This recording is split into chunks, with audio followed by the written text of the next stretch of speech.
Hi, it's Mark from Remarkable Speaking. I'm here with Wil Seto of Insync Physiotherapy in Vancouver. They're sports physiotherapy experts, and we're going to talk today about wrist pain and cartilage injuries in your wrist. How you doing, Wil? Hey, I'm doing good. Thanks, Mark. What's going on with this kind of stuff in your wrist? I got such a sore wrist, man. Yeah, I wanted to actually touch base on this because it seems to be something that's also more prevalent with a lot of rock climbers, and we treat a lot of rock climbers in our clinics. And myself being a rock climber, and I have a lot of friends that rock climb that quite often, end up injuring this part of the wrist, and they'll have the wrist pain, and then it goes away, and it's sometimes undiagnosed. But the recovery of this type of injury is quite good. So basically, what we're talking about specifically is the cartilage portion on this side of the wrist. And the cartilage, it's actually more accurately called the triangular fiber cartilage complex. So in the abbreviated form, we call it the TFCC or TFCC injuries. So triangular fibrocartilage injuries or cartilage complex injuries. And the reason why we call it that is because it's made up of the cartilage, the ligaments, and the capsule. And then there's also the bony structures in there that houses it that actually impact it quite a bit as well. And so quite often with rock climbing, it totally fits that presentation in terms of the mechanism of injury. But like I'll talk about a little bit about the presentation of this type of injury as well. And mostly, like I was saying, the complaint of the symptoms are usually on this side. And it gets worse when you're moving it or going back and climbing and trying to stress it. There may also maybe like weakness in that whole hand and the grip strength. And it'll click maybe. And there might even be some instability in the wrist, some actual instability and perceived instability. It's usually directly related to some kind of trauma. So like with rock climbing, it's that hyperextension, sort of like if they're like mantling and pushing off in a really, really extended wrist position and trying to push off, they might injure that part of the cartilage. Or if they're doing a hand jam or you're doing like jamming into a crack, but then you're like not just jamming like this, but then you're like this, and now you're putting all your weight on that wrist now. So that's another way of injuring it. I'll give you some other examples from like, baseball or whatever. Like you're trying to throw the ball and you end up cocking it, or you're doing like a certain throw and then you flick it or whatever, and you hyperextend and put too much compression on that side of the joint. That can cause it to basically compress. If you injure the ligaments in there too, because then it's intimately connected with that cartilage area. The other thing that actually is interesting is on a sort of more structural level. So you have two bones that make up the forearm, and the inside bone is called the ulna. And that ulna bone basically is what the ulna and the other bone here called the radius, they both connect to your wrist bones. You have 8 muscles that make up your wrist bones. And they kind of basically go in 2 rows. Like the first row is 4 and then another row of 4 on top kind of thing. And so typically, if there is a change in the anatomical length of your ulna bone, then that can also add more compression. It'll change how your wrist can move physiologically. And so that's another thing to look for too. So they call that in a physiological term, like a positive ulnar variant. And stuff like gymnastics, a lot of impact. You're doing all these flips and stuff like that where you land and you're compressing. That's another way of injuring it. So usually you feel like it gets inflamed, it feels really inflamed in there. And some people can experience it like, oh, maybe I got tendonitis. So anything that's involved in gymnastics, you're on those bars, or you're doing anything where you're like repetitively, like say you're a carpenter. It's that competitive where, oh, you start to feel pain in there and they think it's a tendonitis.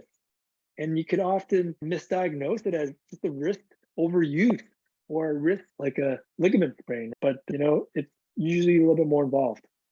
So diagnosing this, what are the steps to kind of narrow it down to what exactly is going on? Yeah, so there's a couple of really specific tests that you can do for the TFCC. You can do what's called a compression test, where you have the arm in a certain position and then you try and move basically the ulna, like basically relative to the little wrist bone in here called the pisiform, to see if it actually produces any symptoms. So that's like a compression test, and then you can do other stress testing on that TFCC, the triangular fiber cartilage complex, by applying that force through that ulnar bone. You can do other rotational tests called the supination test and whatnot, and basically grabbing underneath the side of the table. You can do a little home test where you rotate that's called supination, and then grab the other side of the table. And that load of just doing that, if that causes pain in there, then that may be an indication that you have some kind of tear or pathology in that TFCC. There's also another test where you look at, so this is kind of like a more growth instability, which is called a piano key test, where you try to press the hands on the table. And then as you're pressing the hands, if that ulnar bone that I talked about on this side, if it pops up, then like, oh, there's something going on there. And then if there's instability plus positive symptoms, then that's another indication of a positive test. And then there's like other tests where you're compressing, grinding the radial portion and the ulnar portion, where you're just trying to really reproduce the symptoms of that TFCC. So if there's a tear in there, you're grinding and may indicate that, yeah, there's something going on, but maybe degenerative process or something like that. So what's the typical course of treatment once you've narrowed down to what's going on? Yeah, so it's something that's really rehabable.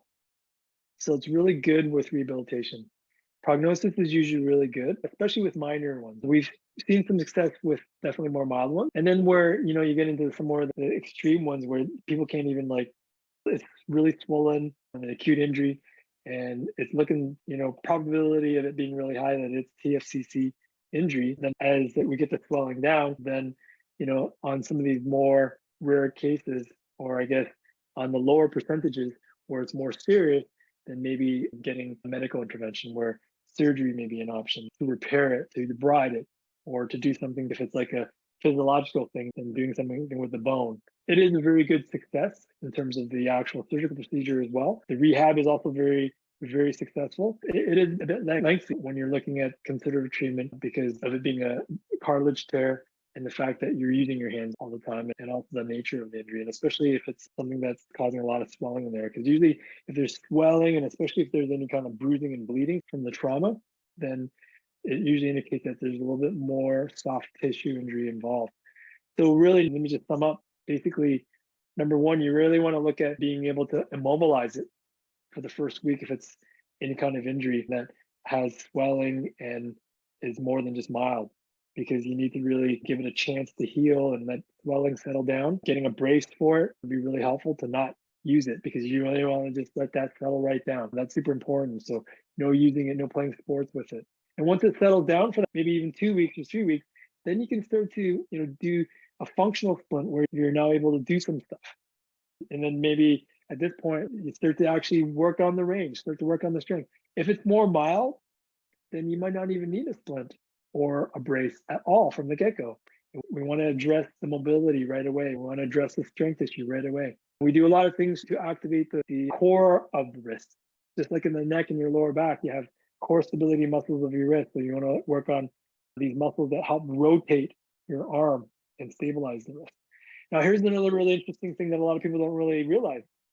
When you have an injury in there, because there's tendon attachments down into that wrist area, and this is why people quite often think that it may be a tendonitis or an overuse injury, or this gets misdiagnosed as an overuse injury.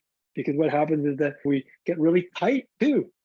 But then if we actually accurately diagnose it and look at, well, what is the true cause of your wrist pain, and we figure it's that, you can still have this adjacent or this combined tightness into your forearms because of its intimate connection with that wrist joint and TFCC. So what can happen is that you may not actually have a dysfunction in this forearm muscle or the forearm muscles. There's more than one here, like your flexor carpi ulnaris muscle, for example, or your flexor digitorum superficialis, or the flexor digitorum profundus. So these are just some of the muscles I'm naming here that are getting more specific here that can be involved and get really tight. Now, why I'm mentioning this is because if that gets really tight, especially that one that's connected to the wrist, then it can cause more compression. Then it can actually impact the healing and the rehab of that wrist injury, of the TFCC. So then what that means is that we have to address the tightness here to allow this to decompress, give it more space, more of a chance to work on that mobility. Because when things start to compress, then it's just going to irritate that a little bit more. So that's another thing to consider. Another thing to consider too is what caused all that to begin with. Why did you have to start to hyperextend, like with whatever sport activity that you're doing?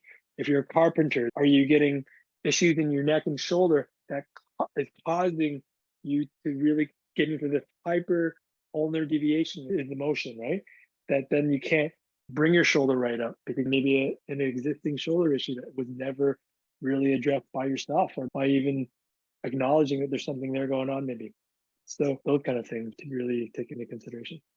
How's your wrist, really? If it's hurting, get into Insync Physio. They can help you.